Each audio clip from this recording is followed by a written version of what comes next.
l'air dans les relations RDC-Soudan du Sud. Ce samedi, des échanges bilatéraux se sont ouverts entre les deux nations. Ils portent sur plusieurs domaines, notamment la sécurité dans les frontières, la fraude douanière et l'immigration. Détails dans ces journaux.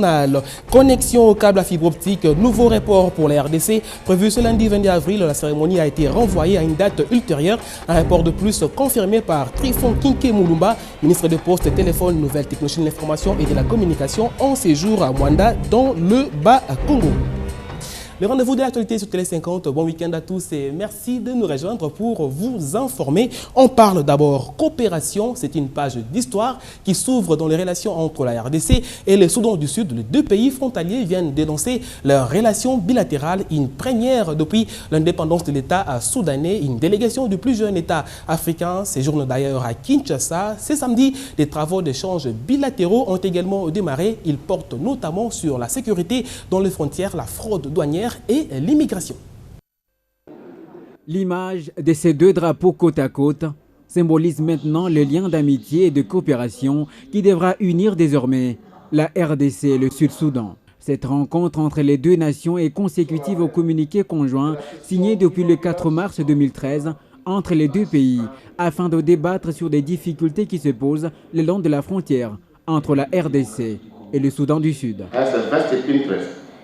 La République sud-soudanaise s'efforce de pouvoir prévenir les conflits, mais surtout garantir la paix au niveau de ses frontières. Ces assises sont aussi une opportunité pour les deux nations d'établir des documents juridiques qui vont déterminer le niveau de coopération entre la RDC et le Soudan du Sud et le Sud-Soudan dans plusieurs domaines, notamment la fraude douanière, l'insécurité et l'immigration. Il en va de notre capacité à bâtir une croissance maîtrisée de nos deux nations, plus sereine et paisible, mieux partagée et diffusée au sein surtout des populations vivant le long de notre longue frontière commune. C'est de répondre à des interrogations qui bouleversent ces relations, à savoir la sécurité à nos frontières, les actions ou présences des forces négatives susceptibles d'y créer l'insécurité, l'immigration clandestine, la fraude douanière et d'autres matières. Une commission ministérielle mixte sera mise en place d'ici peu afin de matérialiser ce projet important pour le développement de deux pays. On parle technologie, connexion au câble à fibre optique en RDC. Le rendez-vous annoncé n'aura pas lieu et les Congolais devront encore patienter. Prévu pour ce lundi 22 avril, l'opération a de nouveau été reportée alors que tout était déjà prêt selon le ministre de Postes, Téléphone, Nouvelles Technologies de l'Information et de la Communication, Trifon Kinké Moulumba. Charlotte Iwaba. Le décor était déjà planté à Mwanda comme à Kinshasa. Les travaux avaient déjà pris fin, ce qui fondait naturellement la conviction du ministre en charge du secteur. Tout est prêt pour que le chef de l'État appuie sur le bouton et fasse basculer le pays sur les autoroutes de l'information. Et c'est le ministre Kinké qui a annoncé encore la date à l'issue de la réunion de la commission en charge des préparatifs matériels de la cérémonie de remise à la RDC du point d'atterrage et de la connexion internationale du pays au câble WAX. Ce rendez-vous, le énième avec la technologie, était fixé au 22 avril. Mais à 2 jours de cette date, on annonce un nouveau report. Pour des raisons d'ordre interne, WAX n'a pas pu faire ses déplacements et donc nous sommes bien obligés de pouvoir remettre plus tard la cérémonie d'inauguration. Oui, ce problème est du côté du consortium WAX. Mais y a-t-il une nouvelle date? L'essentiel est que sous peu, WAX, via son conseil d'administration, ne peut que venir procéder à la remise de la prise. Donc, c'est un dossier clé en main. Si vous voulez un projet clé en main, il faut qu'il nous remette les clés à la République démocratique du Congo. En octobre dernier, la RDC avait raté sa connexion pour n'avoir pas fini en ce temps-là la construction du point d'atterrage à Mwanda. Le pays est l'unique en Afrique sur les 14 ciblés toujours pas connectés à la fibre optique. Un rêve congolais de nouveau recalé. Vous le savez, pendant la semaine, il s'est tenu à N'Djamena au Tchad un sommet de la communauté économique des États de l'Afrique centrale, CEEAC, présidé par le président tchadien Idriss Déby Itno. Cette rencontre s'est penchée sur la situation en Centrafrique. Comme grande décision à retenir, c'est la reconnaissance de la transition dirigée par Michel Njotodia. À ce sommet, la RDC était également de la partie. C'est Raymond Tchibanda, ministre des Affaires étrangères et de la coopération, qui a représenté le chef de l'État, Joseph Kabila. 4 chefs d'État, le Tchadien Idriss Déby Itno, l'hôte du sommet et président en exercice de la communauté économique des États de l'Afrique centrale, le Congolais de Brazzaville Denis Sassou Nguesso, le Gabonais Ali Bongo Ondimba et le Sud-Africain Jacob Zuma, l'invité spécial de ce sommet, ont pris part active aux travaux de ce 4e sommet extraordinaire. Les autres pays, dont la République démocratique du Congo, ont été représentés par les plénipotentiaires.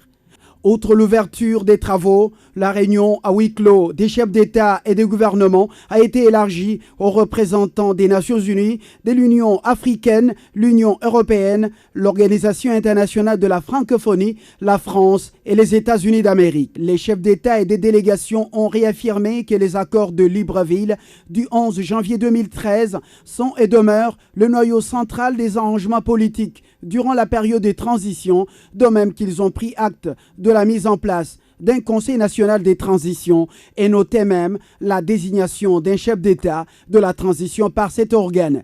Ils ont adopté une feuille de route relative à la composition et au fonctionnement du Centre national des transitions et un document comportant des éléments pour l'élaboration d'une autre feuille de route pour la transition en République centrafricaine. Ils ont également décidé de la réactivation du comité de suivi de l'accord de Libreville et de la création d'un groupe de contact international chargé de mobiliser les appuis nécessaires à la réussite de la transition dans ce pays voisin.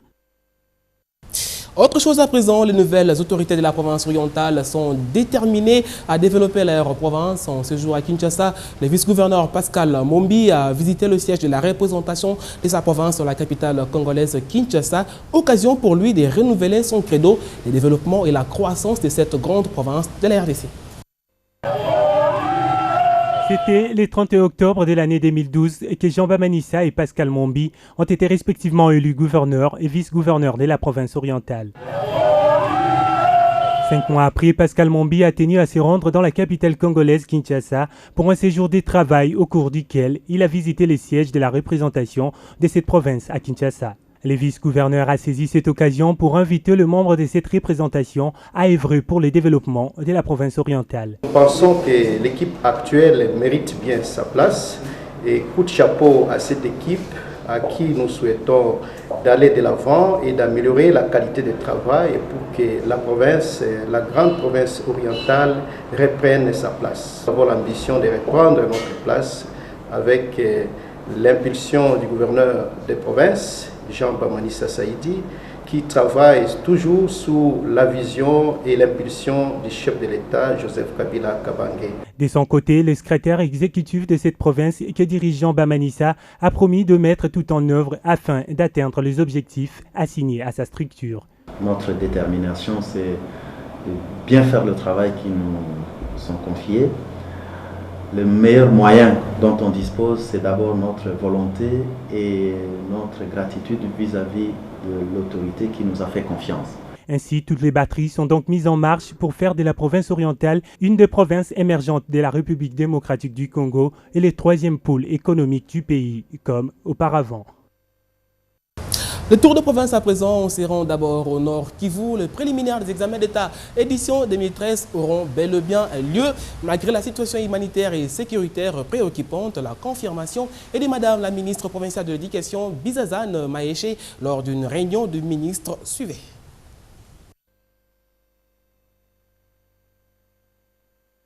Je dois préciser que les épreuves commencent le 22 avril 2013. C'est toute l'étendue de la province du Nord Kivu et toutes les batteries sont mises en marche pour que les examens se déroulent comme il le faut. Les enfants déplacés, je dois vous préciser qu'ils étudient régulièrement dans les écoles de la ville de Goma et ils vont pouvoir passer leurs examens dans les centres de la ville de Goma. Les enfants qui se trouvent vers Katwiguru, Kisharu, ils vont pouvoir descendre vers Rutshuru et Kiwanja pour passer leurs examens. Et ceux de Nyiragongo, nous avons pu harmoniser organisé ce matin. Ils vont pouvoir passer les examens sur place, même à Kibumba, parce qu'on a analysé la situation sécuritaire. Ça ne leur permet pas d'aller à Rugari comme ils le faisaient avant. Par rapport au paiement, nous avons instruit tous les inspecteurs de laisser premièrement les enfants passer leurs examens. Mais toutefois, nous avons demandé aussi aux parents de s'acquitter de leurs devoirs, parce que c'est ce qui va nous permettre d'avoir des moyens pour que les examens se passent très bien et pour qu'il n'y ait pas de problème d'acheminement de ces examens au niveau de Kinshasa. Nous leur prêtons main forte et nous savons qu'ils vont pouvoir réussir et passer leurs examens dans de bonnes conditions.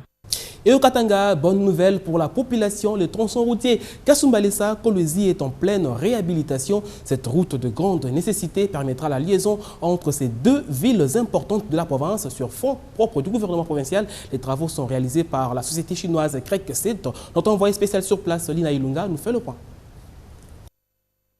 230 km séparent la ville de Likasi à celle de Kolwezi. Ce tronçon routier est en train d'être réhabilité par les efforts du gouvernement provincial du Katanga. Et c'est une société chinoise, Krek-Set, qui exécute tous ces travaux. Il y a quelques années, cette route avait une largeur de 3 mètres. Les travaux de modernisation l'ont élargie à 9 mètres. 7 ponts ont été construits le long de ce tronçon pour mettre fin aux inondations répétées. Cette route est construite en béton parce que le sol est trop argileux.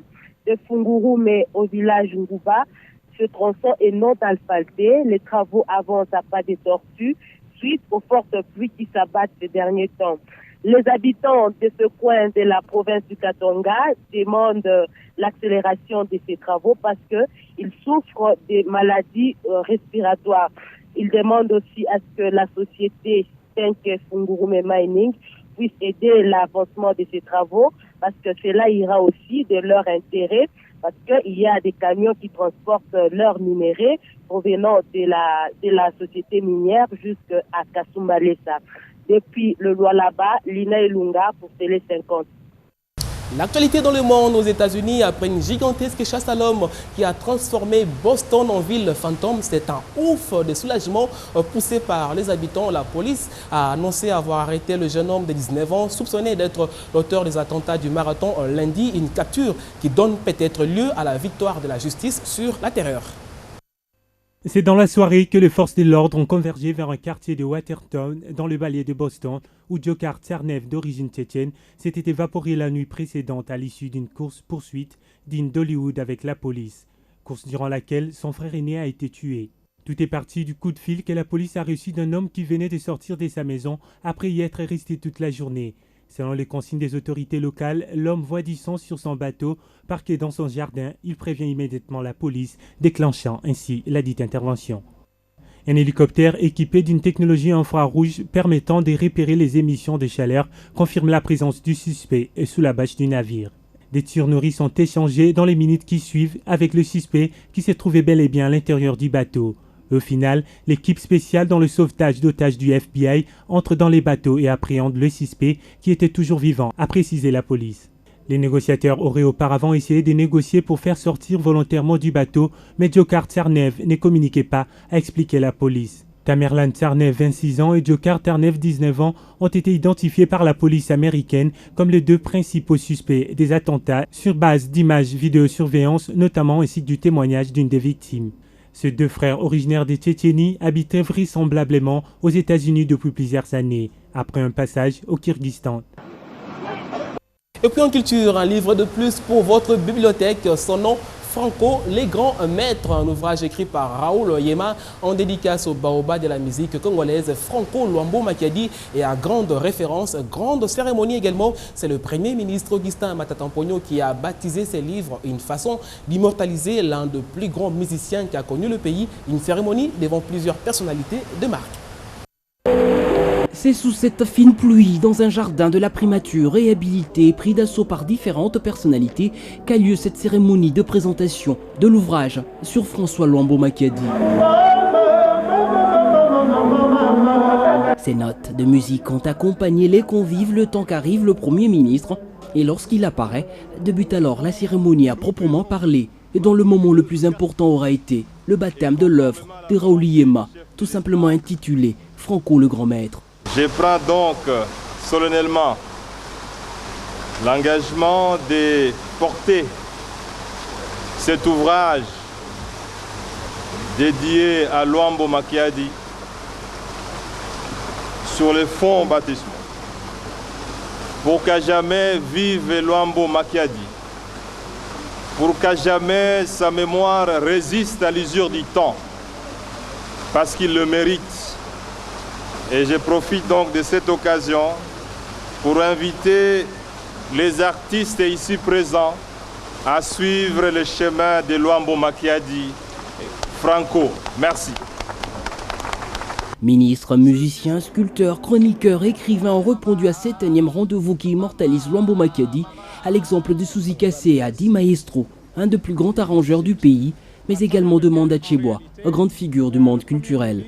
Cela prouve que le gouvernement de la République démocratique du Congo a à cœur la promotion de ces artistes, ces hommes de culture. Toute action qui tend à pérenniser ce monument doit être considérée comme un acte supplémentaire sur quelque chose qui, à mon avis, est inépuisable. Il y a quand même un monsieur qui a cru, je dirais, à l'ensemble des œuvres de Luambo Makiadi. Il a essayé de brosser ça et puis de mettre sur pied un livre. Et le gouvernement a suivi. Donc il a essayé de faire ce qu'il vient de faire. C'est vraiment une bonne chose. J'aimerais bien que cette initiative qu'a pris son Excellence M. Matata Ponyo ne puisse pas se limiter seulement au niveau de M. Luambo Makiadi. Préfacé par Matata Ponyo, cet ouvrage de 161 pages raconte le grand maître Franco, son inséparable guitare, sa voix et surtout sa musique, la fameuse rumba Odemba.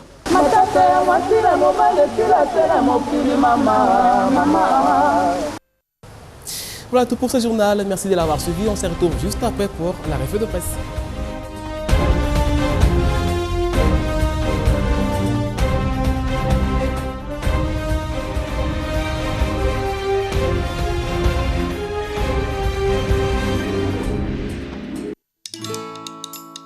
Dans la vie, nous avons tous des rêves, objectifs et aspirations. Vos projets d'avenir ainsi que ceux qui vous sont chers dépendent des choix que vous effectuez aujourd'hui. C'est pourquoi la Raobank a créé Renaissance, le nouveau compte d'épargne qui vous propose un meilleur taux rémunérateur à court et à moyen terme. Ainsi, vous pourrez suivre l'évolution des intérêts générés par votre épargne et assurer un avenir meilleur à vos projets les plus chers. Raobank is my bank.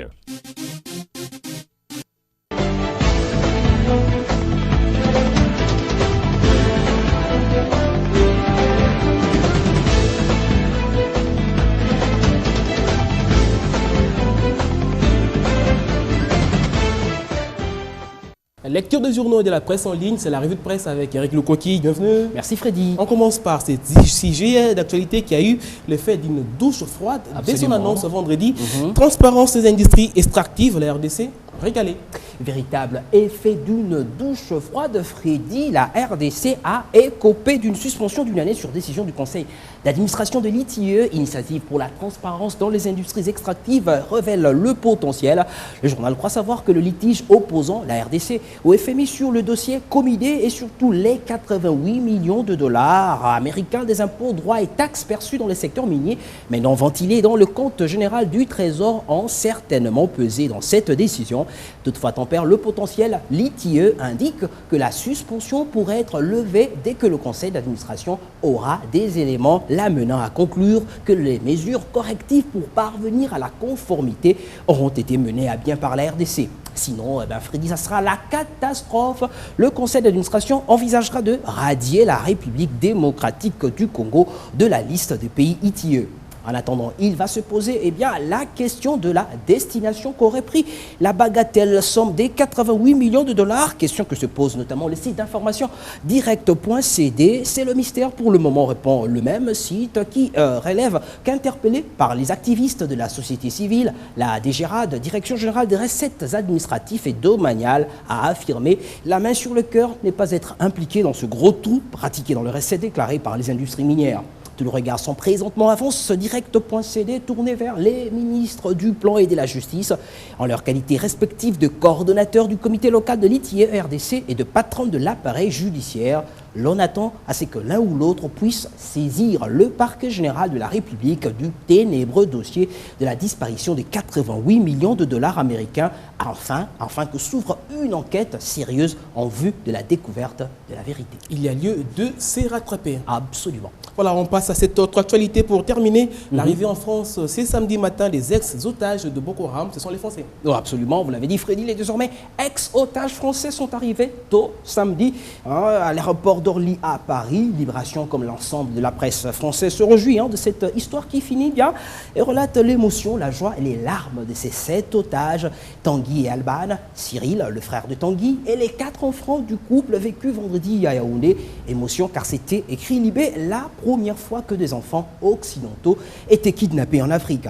Une situation forcément poignante, ce fut donc le soulagement, mais aussi la surprise à l'annonce de la libération des otages, relève le journal. Car c'est là, Freddy, il faut le dire, le côté plutôt chic de l'affaire, mais pour le hic, a-t-il été question d'argent ? Le quotidien Le Parisien se risque à relater les coulisses de cette issue heureuse. Il y a eu de contrepartie, lance d'emblée le journal qui affirme qu'à Paris, on admet du bout de lèvres que ce type de transaction a sans doute eu lieu.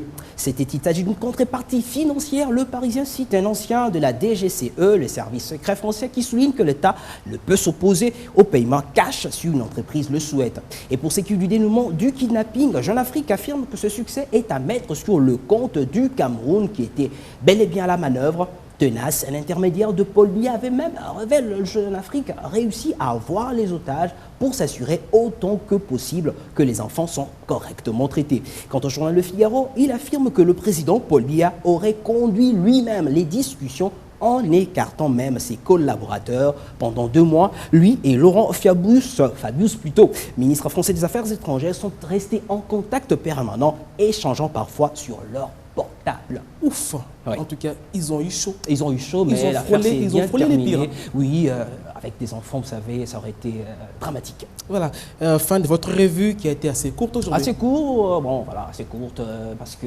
j'ai pas eu à vous donner un sujet croustillant, insolite. J'aurais dû vous parler de l'affaire Cahuzac, du nom de cet ancien ministre français du budget. Alors, cette affaire est aujourd'hui l'objet d'un jeu vidéo en ligne. Vraiment. Partie remise. Merci. Partie remise. Merci. Fin de cette revue. Merci de votre attention. Retrouvez la suite de l'info sur télé50.com et sur la bande défilante. Bon week-end à tous.